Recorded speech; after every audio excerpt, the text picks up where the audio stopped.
بسم الله الرحمن الرحيم. الحمد لله الذي أنزل على عبده الكتاب ولم يجعل له عوجا قيما لينذر بأسا شديدا من لدنه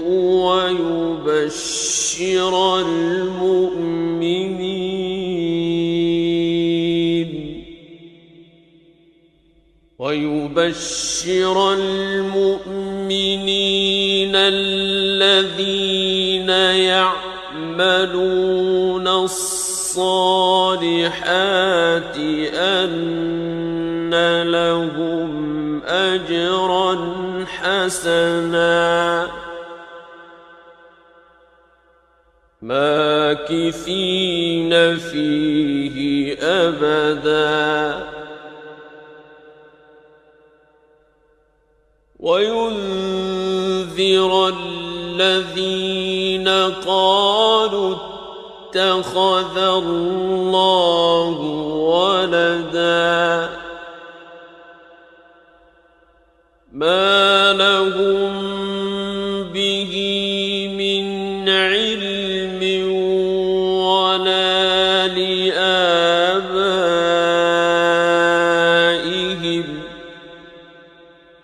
كبرت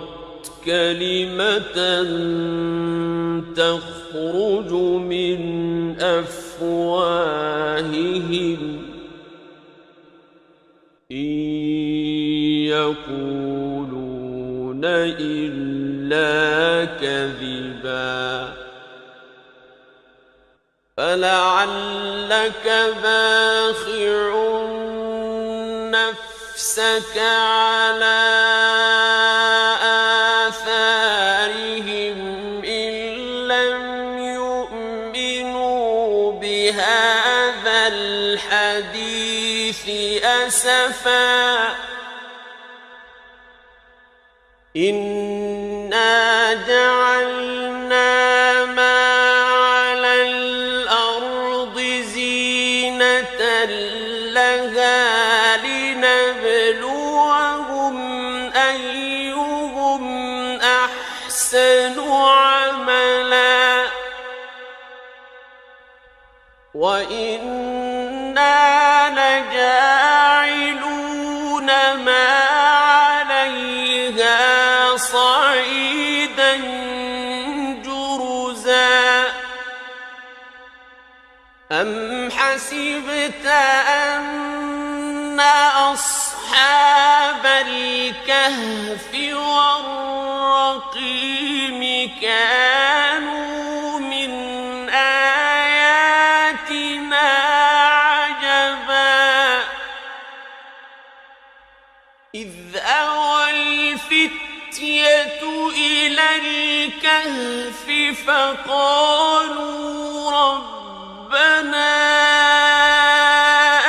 آتنا من لدنك رحمة وهيئ لنا من أمرنا رشدا فضربنا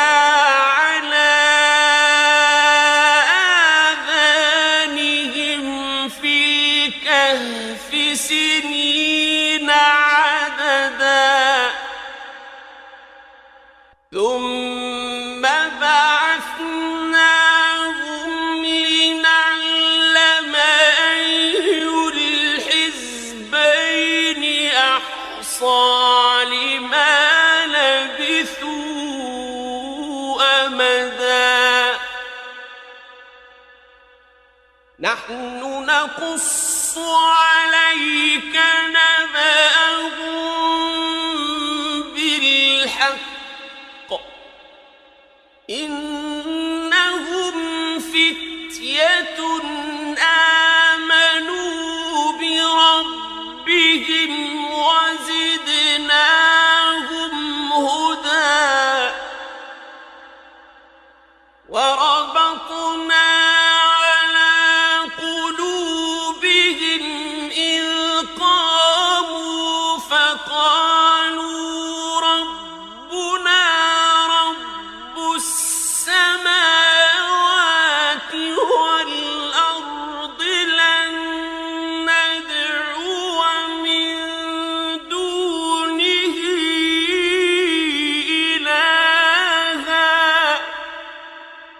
لن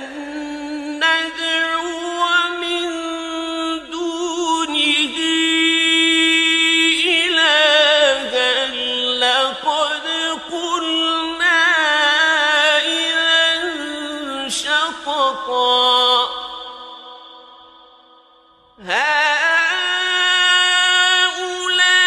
هؤلاء قومنا اتخذوا من دونه آلهة لولا يأتون عليهم بسلطان بين فمن أظلم ممن افترى على الله كذبا وإذ اعتزلتموهم وما يعبدون إلا الله فأووا إلى الكهف ينشر لكم ربكم من رحمته فأووا إلى الكهف ينشر لكم ربكم من رحمته ويهيئ لكم من أمركم مرفقا وترى الشمس إذا طلعت تزاور عن كهفهم ذات اليمين وإذا غربت تقرضهم ذات الشمال وهم في فجوة منه ذلك من آيات الله من يهد الله فهو المهتد ومن يضلل فلن تجد له وليا مرشدا وتحسبهم أيقاظا وهم رقود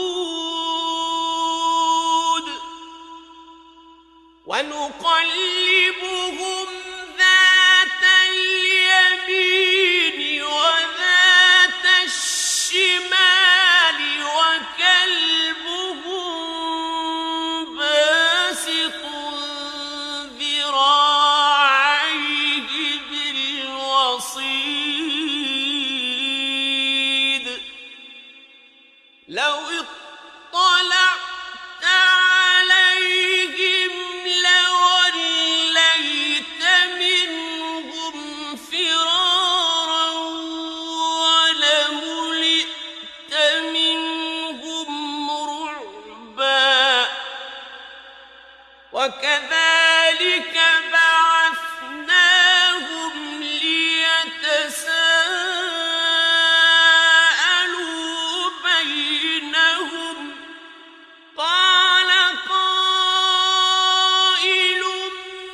منهم كم لبثتم قالوا لبثنا يوما أو بعض يوم قالوا ربكم أعلم بما لبثتم فابعثوا أحدكم بورقكم هذه إلى المدينة فلينظر أيها أزكى طعاما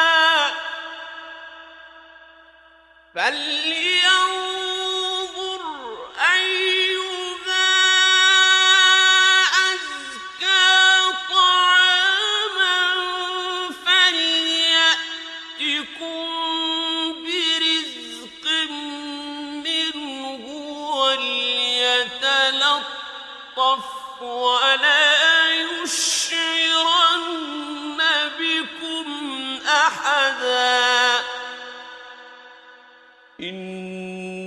إنهم إن يظهروا عليكم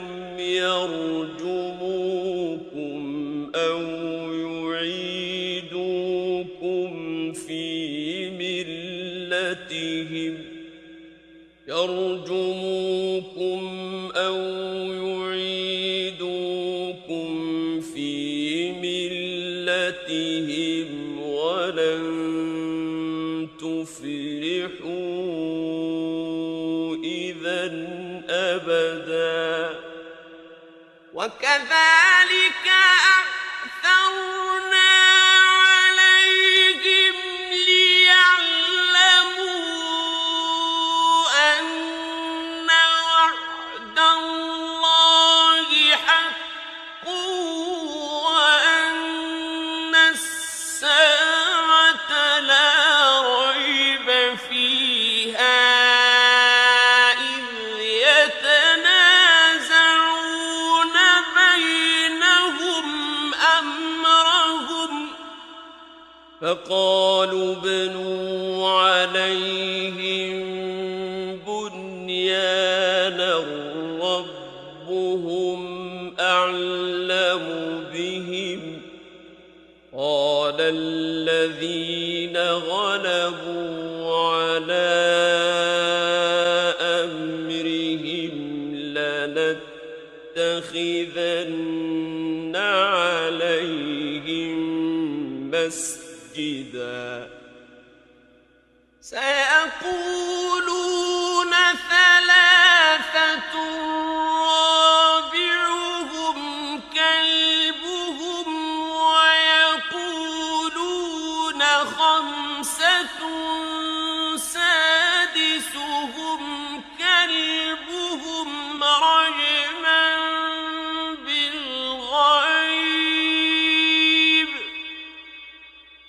رجما بالغيب ويقولون سبعة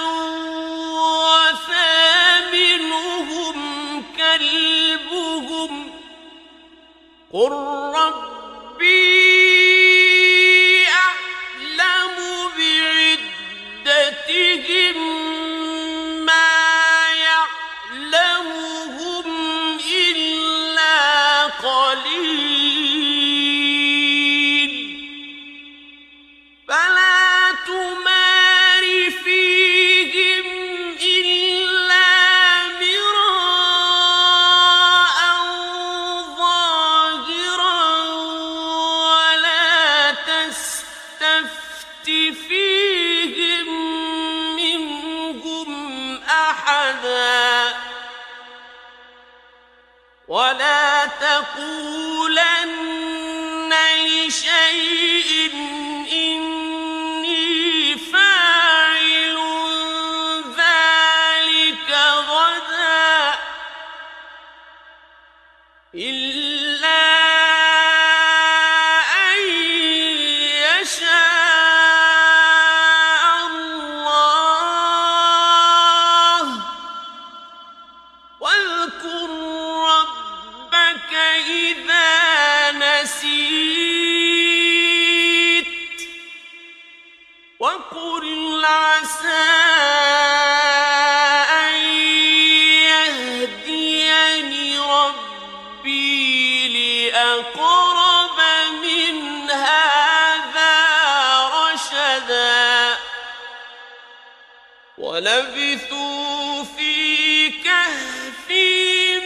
300 سنين وازدادوا 9 قل الله أعلم بما لبثوا له غيب السماوات والأرض أبصر به وأسمع ما لهم من دونه من ولي ولا يشرك في حكمه أحدا واتل ما أوحي إليك من كتاب ربك لا مبدل لكلماته ولن تجد من دونه ملتحدا واصبر نفسك مع الذين يدعون ربهم بالغداة والعشي يريدون وجهه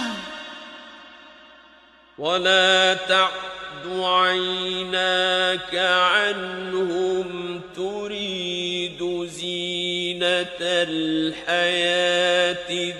الدنيا ولا تطع من أغفلنا قلبه عن ذكرنا واتبع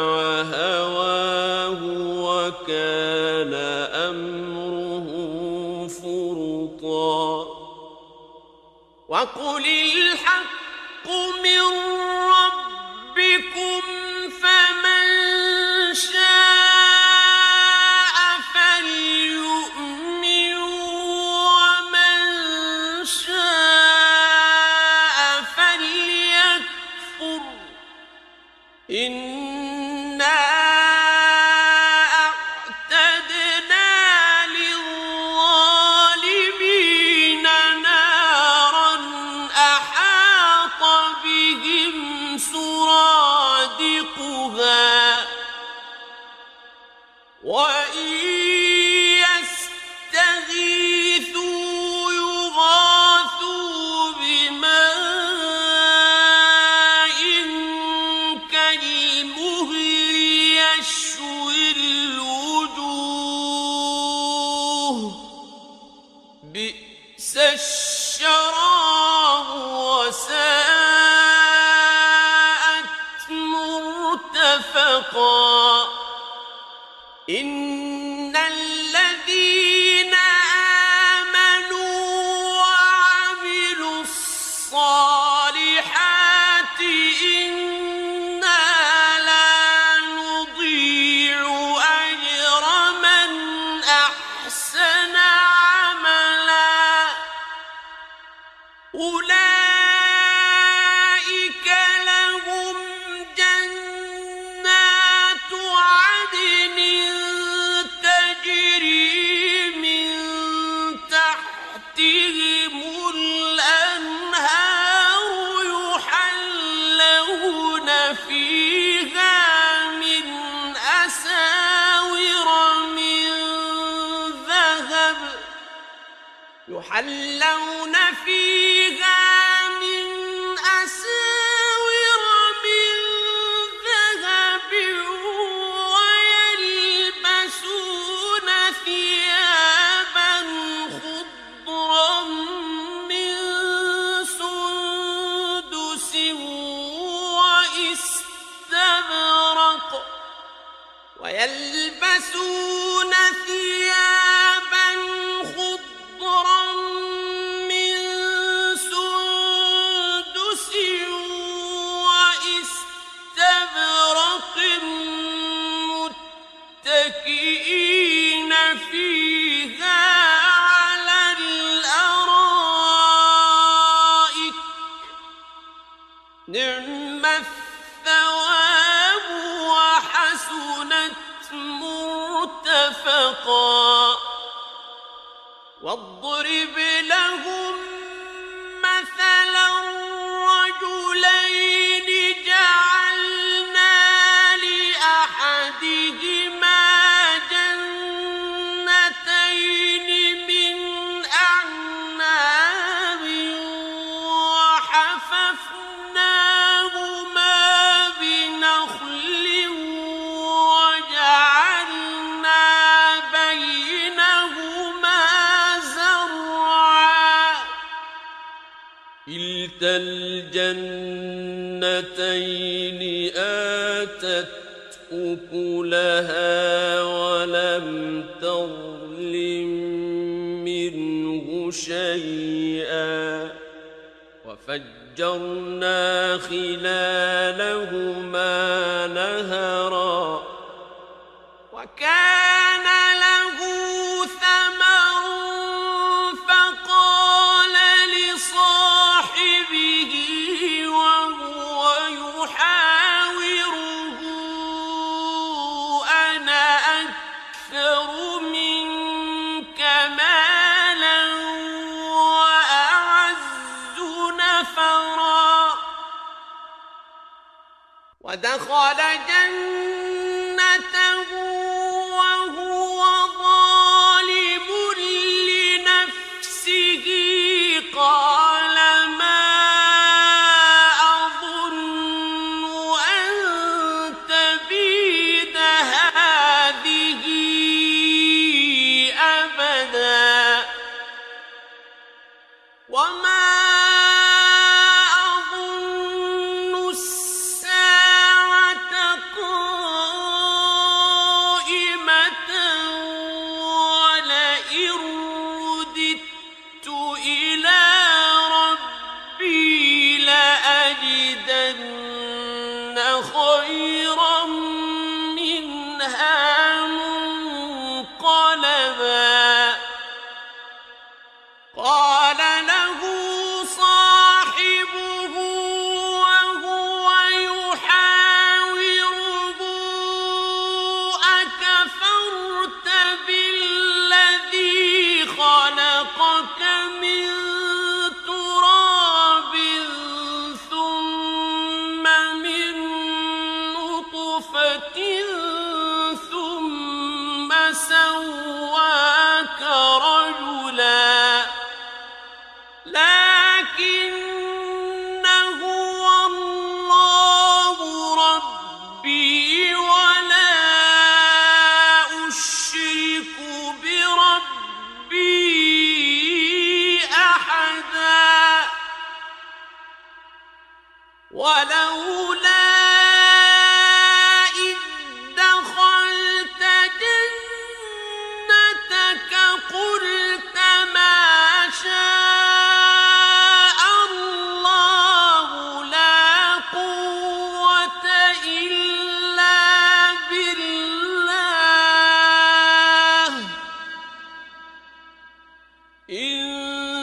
ترني أنا أقل منك مالا وولدا فعسى ربي أن يؤتيني خيرا من جنتك ويرسل عليها حسبانا من السماء فتصبح صعيدا زلقا أو يصبح ماؤها غورا فلن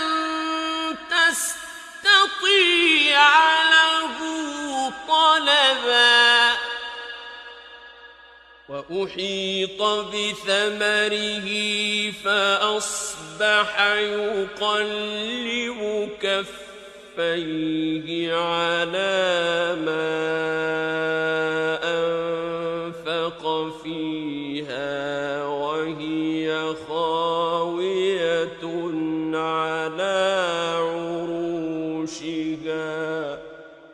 فأصبح يقلب كفيه على ما أنفق فيها وهي خاوية على عروشها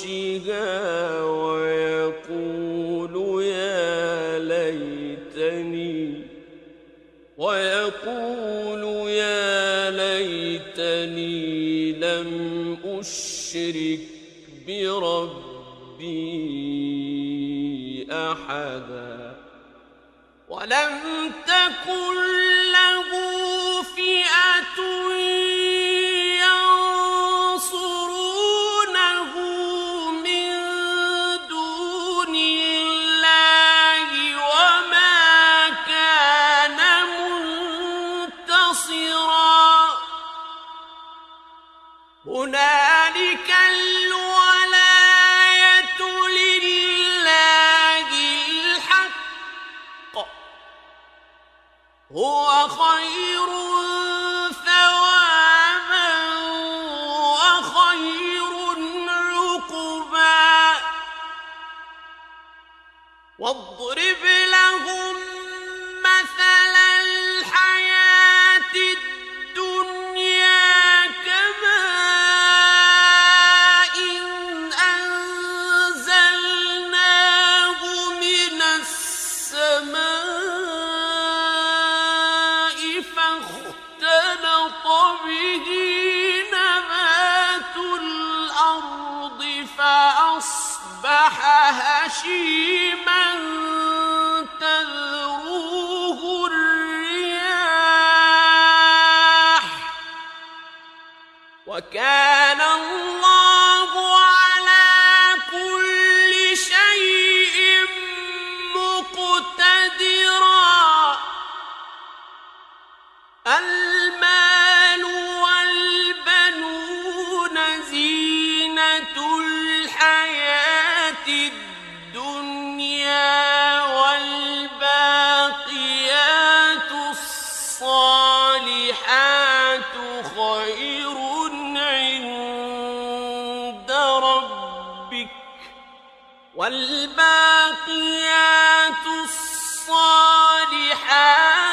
خير عند ربك ثوابا وخير أملا ويوم نسير الجبال وترى الأرض بارزة وحشرناهم فلم نغادر منهم أحدا وعرضوا على ربك صفا لقد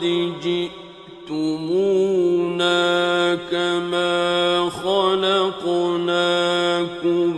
أول مرة بل زعمتم أن لن نجعل لكم موعدا ووضع الكتاب فترى المجرمين مشفقين مما فيه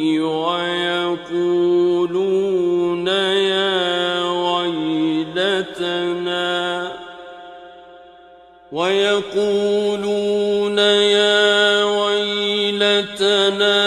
ما لهذا الكتاب لا يغادر صغيرة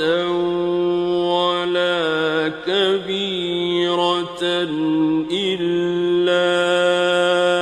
أحصاها شركاء ووجدوا ما عملوا حاضرا ولا يظلم ربك أحدا وإذ قلنا للملائكة اسجدوا لآدم فسجدوا إلا إبليس كان من الجن ففسق عن أمر ربه أفتتخذونه وذريته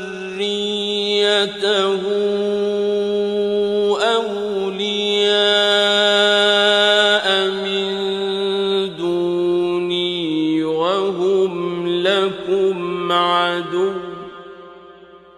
بئس للظالمين بدلا ما أشهدتهم خلق السماوات والأرض ولا خلق أنفسهم وما كنت متخذ المضلين عضدا ويوم يقول نادوا شركائي الذين زعمتم فدعوهم فلم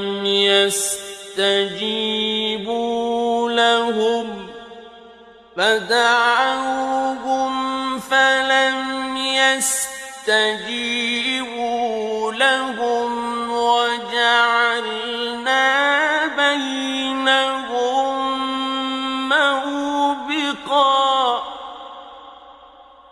ورأى المجرمون النار فظنوا أنهم مواقعوها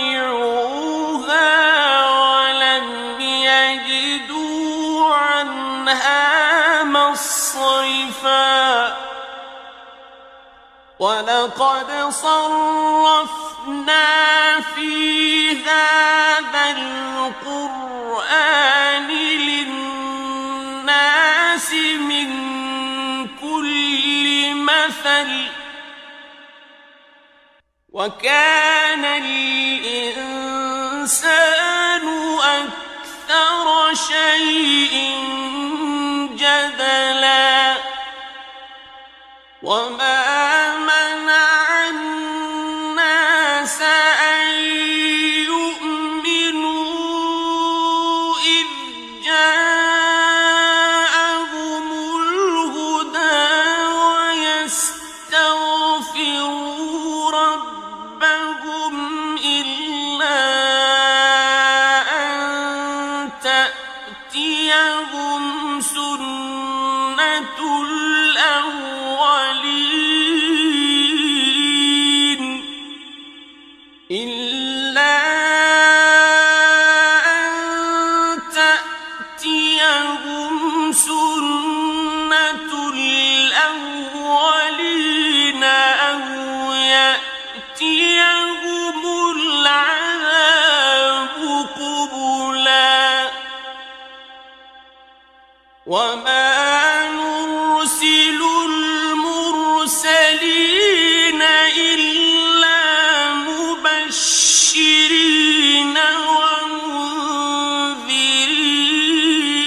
ومنذرين ويجادل الذين كفروا بالباطل ليدحضوا به الحق واتخذوا آياتي وما أنذروا هزوا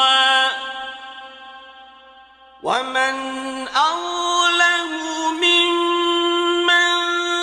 ذكر بآيات ربه فأعرض عنها ونسي ما قدمت يداه إنا جعلنا على قلوبهم أكنة أن يفقهوه وفي آذانهم وقرا وإن تدعهم إلى الهدى فلن يهتدوا إذًا أبدًا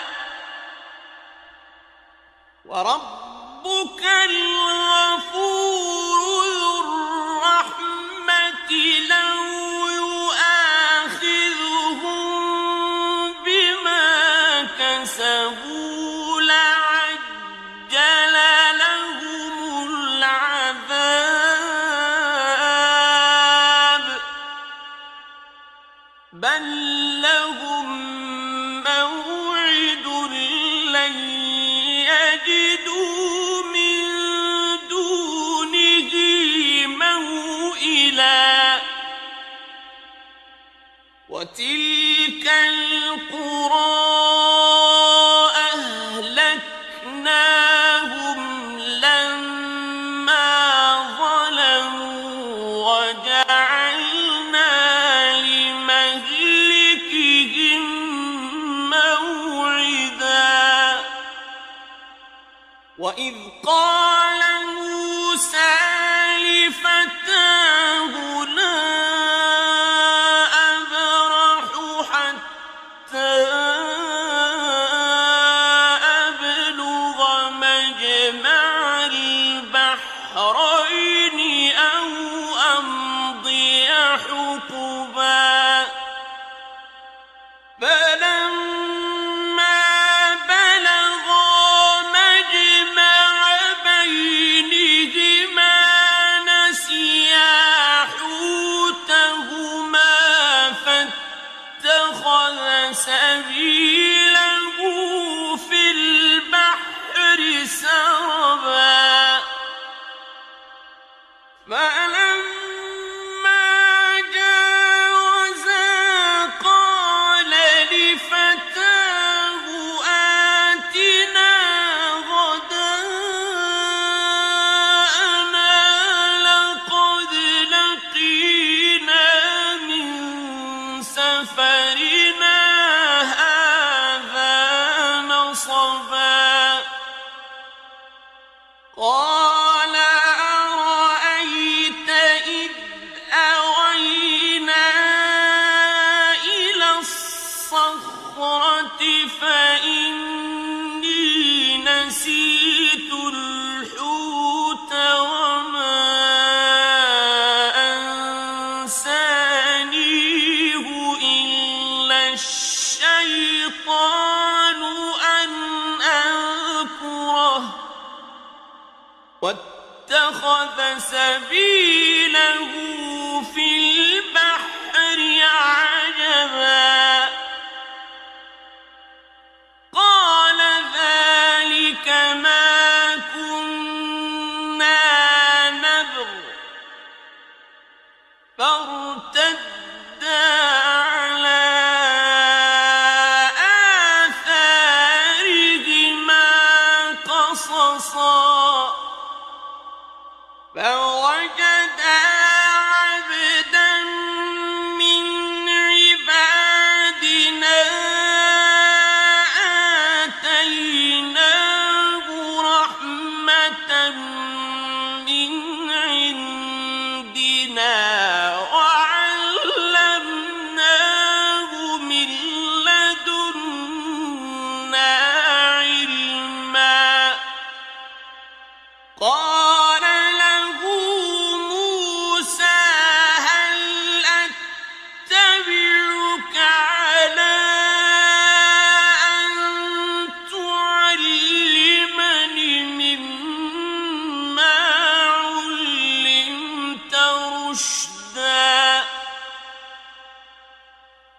قال إنك لن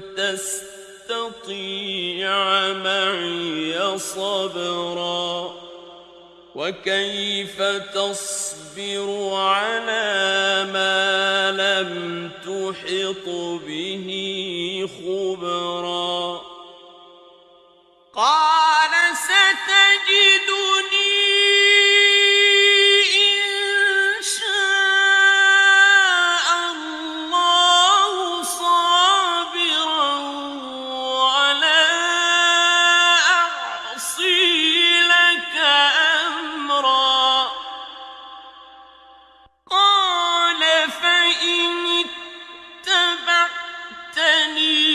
فلا تسألني عن شيء حتى أحدث لك منه ذكرا فانطلقا حتى إذا ركبا في السفينة خرقها قال أخرقتها لتغرق أهلها لقد جئت شيئا إمرا قال ألم أقل إنك لن تستطيع معي صبرا قال لا تؤاخذني بما نسيت ولا ترهقني من أمري عسرا فانطلقا حتى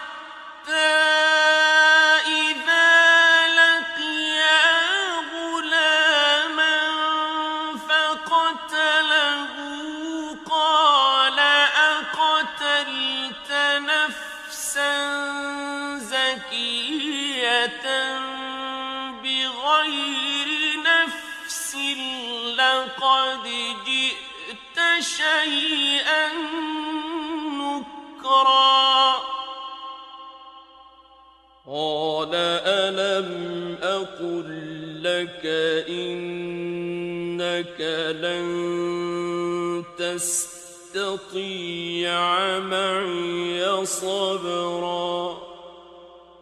قال إن سألتك عن شيء بعدها فلا تصاحبني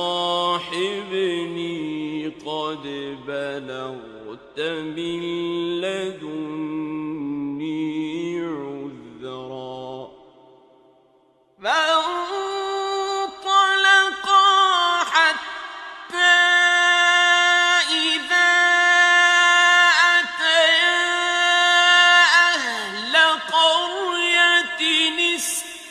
طعما أهلها فأبوا أن يضيفوهما فوجدا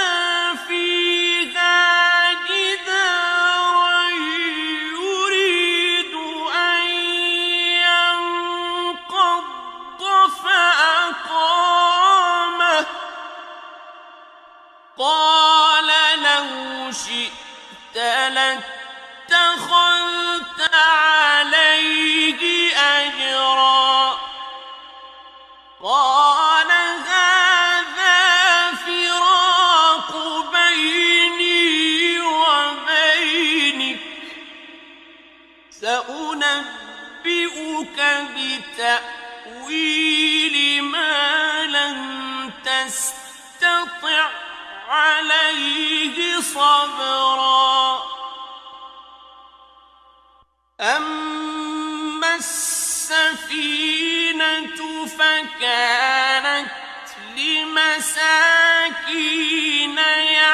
يعملون في البحر فأردت أن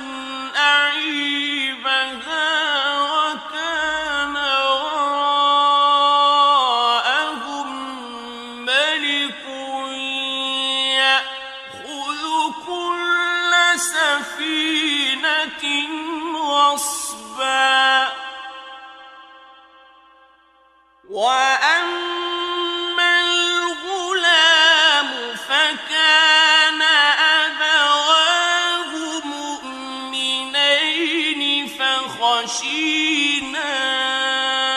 أن يرهقهما طغيانا وكفرا فأردنا أن يبدلهما ربهما خيرا منه زكاة وأقرب رحما وأما الجدار فكان لغلامين يتيمين في المدينة وكان تحته كنز لهما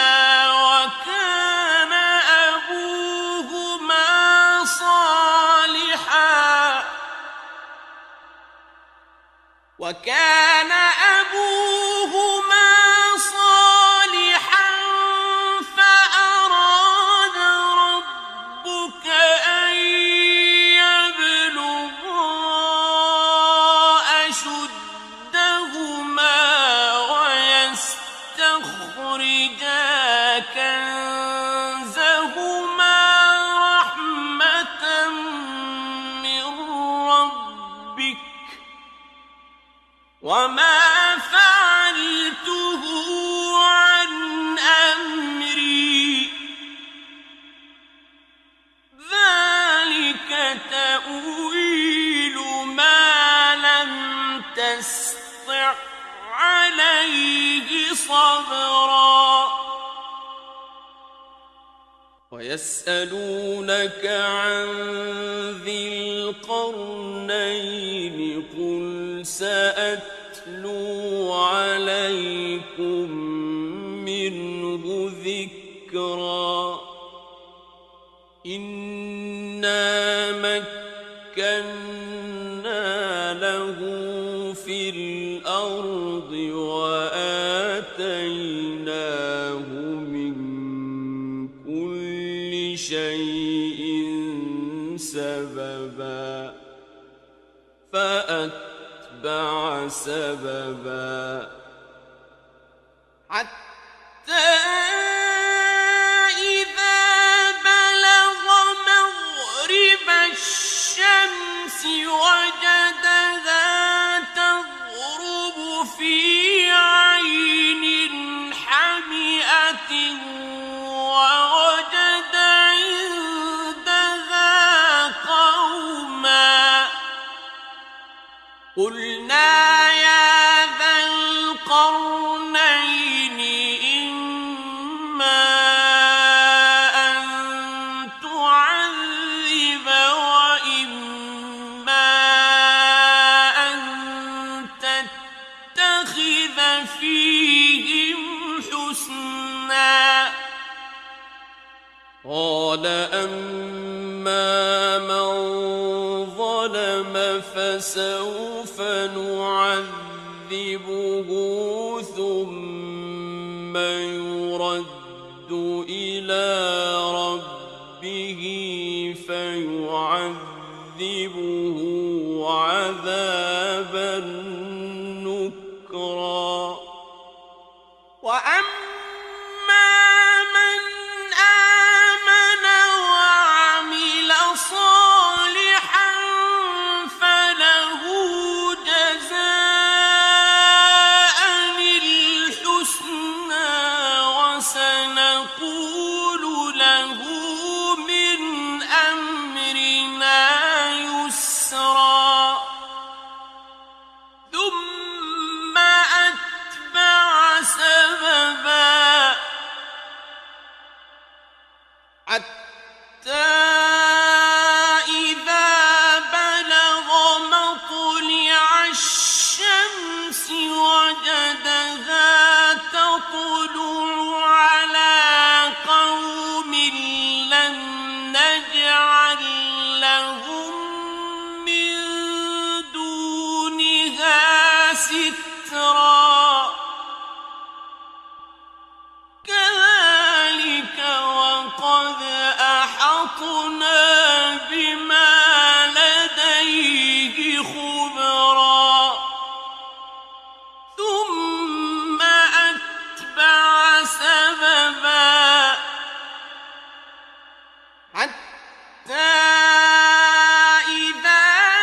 قالوا يا ذا القرنين إن يأجوج ومأجوج مفسدون في الأرض فهل نجعل لك خرجا على أن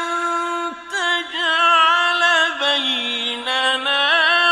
وبينهم سدا قال ما مكني فيه ربي خير فأعينوني بقوة أجعل بينكم وبينهم ردما آتوني زبر الحديد حتى إذا ساوى بين الصدفين قال انفخوا حتى إذا ساوى بين الصدفين قال انفخوا حتى إذا جعله نارا قال آتوني أفرغ عليه قطرا فما استطاعوا أن يظهروه وما استطاعوا له نقبا قال هذا رحمة من ربي فإذا جاء وعد ربي جعله دكاء وكان وعد ربي حقا وتركنا بعضهم يومئذ يموج في بعض ونفخ في الصور فجمعناهم جمعا وعرضنا جهنم يومئذ للكافرين عرضا الذين كانت أعينهم في غطاء عن ذكري وكانوا لا يستطيعون سمعا أفحسب الذين كفروا أن يتخذوا عبادي من دوني أولياء إنا أعتدنا جهنم للكافرين نزلا قل هل ننبئكم بالأخسرين أعمالا الذين ضل سعيهم في الحياة الدنيا وهم يحسبون أنهم يحسنون صنعا أولئك الذين كفروا بآيات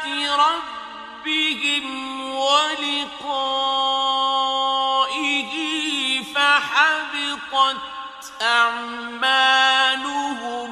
فلا نقيم لهم يوم القيامة وزنا ذلك جزاؤهم جهنم بما كفروا واتخذوا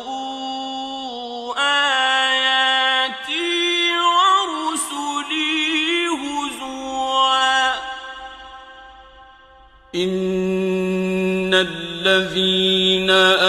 آمنوا وعملوا الصالحات كانت لهم جنات الفردوس نزلا خالدين فيها لا يبغون عنها حولا قل لو كان البحر مدادا لكلمات ربي لنفد البحر قبل أن تنفد كلمات ربي لنفد البحر قبل أن تنفد كلمات ربي ولو جئنا بمثله مددا قل إنما أنا بشر مثلكم يوحى إلي أنما إلهكم إله واحد فمن كان يرجو لقاء ربه فليعمل عملا صالحا ولا يشرك بعبادة ربه أحدا